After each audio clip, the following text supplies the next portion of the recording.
Hello my dear friends, આજના વિડીયોમાં આપણે ડ્રાય ફ્રૂટ્સના નામ ગુજરાતી અને અંગ્રેજીમાં શીખીશું, એ પણ પિક્ચર સાથે એટલે કે ચિત્ર સાથે. સફેદ મૂસળી,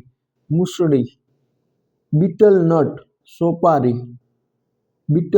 સોપારી, ડેટ્સ ખજૂર, ડેટ્સ એટલે ખજૂર, એપ્રિકોટ જરદાળુ, ફિગ અંજીર, રેઝિન્સ કિસમિસ અથવા તો સૂકી દ્રાક્ષ, પિસ્તાચિયો પિસ્તા, કેસ્યુ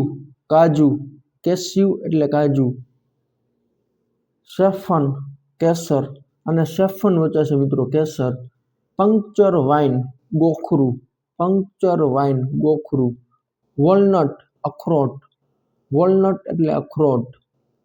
પ્રૂન્સ એટલે સૂકા આલુ, પાઇન નટ્સ ચિલગોજા, આલમંડ એટલે બદામ,